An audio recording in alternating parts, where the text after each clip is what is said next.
नमस्कार। 11,000 साल, जी हाँ, 11,000 साल का इतिहास। आज के इस एक्सप्लेनर में हम एक ऐसी महान सभ्यता के सफर पे निकलने वाले हैं जिसने अनगिनत बार उठने, बिखरने और फिर से अपनी ही राख से जिंदा होने का एक हैरत अंगेज चक्र देखा है। चलिए, बिना देर किए इस शानदार सफर की शुरुआत करते हैं। इस विशाल और अद्भुत इतिहास को पूरी स्पष्टता से समझने के लिए हम इसे 6 अहम हिस्सों में बांटेंगे। प्राचीन युग, ज्ञान का स्वर्ण युग, विदेशी आक्रमण और प्रतिरोध, मुगल काल और मराठा स्वराज, ब्रिटिश राज और स्वतंत्रता संग्राम, और आखिर में स्वतंत्र और आधुनिक भारत। तो चलिए शुरू करते हैं। भाग 1, प्राचीन युग, मेहरगढ़ के पहले किसानों से लेकर शक्तिशाली मौर्य साम्राज्य तक का सफर। अब जरा सोचिए, मानव जीवन कितनी तेजी से आगे बढ़ा। 9000 ईसा पूर्व के मेहरगढ़ को ही देख लीजिए। लोग सिर्फ खेती ही नहीं कर रहे थे, बल्कि दांतों का इलाज करने वाले पहले डेंटिस्ट भी बन चुके थे। कमाल है ना। और फिर 3500 ईसा पूर्व तक आते आते सिंधु घाटी सभ्यता ने ऐसे शानदार शहर बसा लिए जो बिल्कुल सटीक ग्रिड सिस्टम पर बने थे। इसी बीच 326 ईसा पूर्व में महान सिकंदर का वो मशहूर आक्रमण भी हुआ जिसने इतिहास की धारा को मोड़ने की पूरी कोशिश की। लेकिन यहाँ जो बात सच में दिमाग घुमा देने वाली है वो है सिंधु घाटी सभ्यता का विशाल पैमाना। 15 लाख वर्ग किलोमीटर में फैला हुआ एक ऐसा साम्राज्य जिसका ड्रेनेज सिस्टम यानी जल निकासी की व्यवस्था इतनी एडवांस्ड थी कि वो आज के हमारे आधुनिक महानगरों को भी कड़ी टक्कर दे सकती है। क्या हमने कभी सोचा है कि आखिर इस महान राष्ट्र का नाम पड़ा कैसे? दरअसल रावी नदी के तट पर जमीन और पानी के अधिकारों के लिए एक बेहद खूंखार प्राचीन युद्ध लड़ा गया था, जिसे दशराज युद्ध कहते हैं। इस युद्ध में भरत कबीले के राजा सुदास ने शानदार जीत हासिल की थी और बस वहीं से इस देश को अपनी एक अमर पहचान मिली, अपना नाम मिला भारत। आगे बढ़ते हैं भाग 2 की तरफ। ज्ञान का स्वर्ण युग, विज्ञान, कला और दर्शन का वो समय जब ये सब अपने बिल्कुल शिखर पर थे।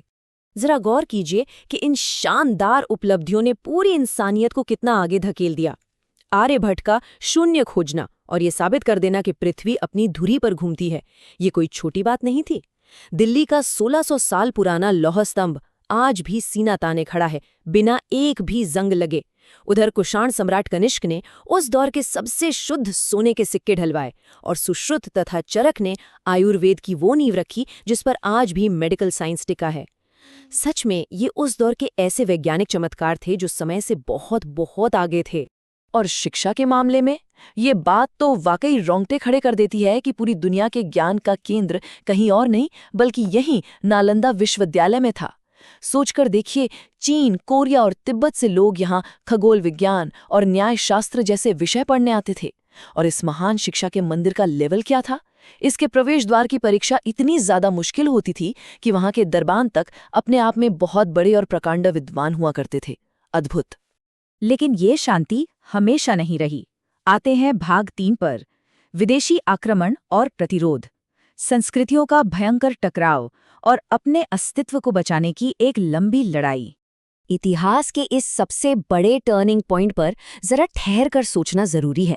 आखिर क्या होता है जब एक ऐसी सभ्यता जिसकी युद्ध के भी कुछ कड़े उसूल हों, जो निहत्थों या भागते हुए दुश्मनों पर कभी वार ना करती हो, उसका सामना अचानक एक ऐसे खूंखार दुश्मन से हो जाए जिसका इकलौता मकसद सिर्फ तबाही मचाना और लूटना हो। इसका नतीजा बहुत ही दर्दनाक था। कल्पना कीजिए, एक ज्ञान का मंदिर लगातार 3 महीनों तक धू धू कर जलता रहा। बख्तियार खिलजी के उस क्रूर हमले के बाद नालंदा की वो विशाल अनमोल लाइब्रेरी बस राख में तब्दील होती रही। और देखते देखते सदियों का अनमोल वैज्ञानिक और दार्शनिक अनुसंधान सिर्फ और सिर्फ धुएं में उड़ गया। इस युग का एक बेहद भावुक और रोंगटे खड़े कर देने वाला पल कवि चंदबरदाई की उन अमर पंक्तियों में बसा है। 4 बांस 24 गज, अंगुल अष्ट प्रमाण, ऊपर सुल्तान है मत चूको चौहान।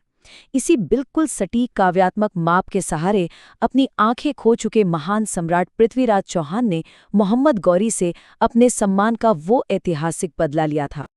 अब हम प्रवेश करते हैं भाग 4 में, मुगल काल और मराठा स्वराज्य, अथाह धन, भारी उत्पीड़न और उसके खिलाफ भड़कती विद्रोह की आग।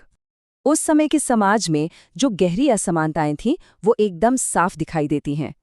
एक तरफ था विजयनगर जैसा खुशहाल साम्राज्य, जहां आम लोग भी सड़कों पर खुलेआम हीरे जवाहरात और सोने के आभूषण पहनते थे, कला फल फूल रही थी। और दूसरी तरफ एक ऐसी व्यवस्था थी जहां भव्य संगमरमर की आलीशान इमारतों और ताजमहल की चमक के पीछे उन किसानों की भीषण गरीबी और भुखमरी छिपी थी, जिनकी कमर भारी टैक्स के बोझ ने तोड़कर रख दी थी। 1526 में जब पानीपत में बारूद और तोपें गरजी तो युद्ध का तरीका हमेशा के लिए बदल गया। लेकिन ध्यान देने वाली बात यह है कि इस ताकत के जवाब में एक ऐसा जबरदस्त प्रतिरोध भी जन्मा जो किसी भी कीमत पर हार मानने को तैयार नहीं था। हल्दीघाटी में महाराणा प्रताप हों या 1674 में छत्रपति शिवाजी महाराज का राज्याभिषेक, हमारे इन नायकों ने महलों के सुख चैन के सामने जंगलों के कठिन जीवन को चुना और अपना संघर्ष पूरी शान से जारी रखा। ये शक्तिशाली कथन उसी अटूट और फौलादी प्रतिरोध की निशानी है जिसे दुनिया का कोई भी जुल्म तोड़ नहीं सका। औरंगजेब की कैद में जब छत्रपति संभाजी महाराज को लगातार 40 दिनों तक ऐसी यातनाएं दी गई जिनकी कल्पना भर से रूह कांप जाए, तब भी उन्होंने पूरे गर्व के साथ कह दिया था कि वे अपना धर्म और अपना स्वाभिमान कभी नहीं छोड़ेंगे। ये सफर हमें लाता है भाग 5 पर, ब्रिटिश राज और स्वतंत्रता संग्राम। सदियों तक चला वो क्रूर शोषण और आज़ादी की वो अंतिम निर्णायक लड़ाई। यहाँ इतिहास का एक बहुत ही दुखद लेकिन बार बार दोहराया जाने वाला पैटर्न बिल्कुल साफ नजर आता है।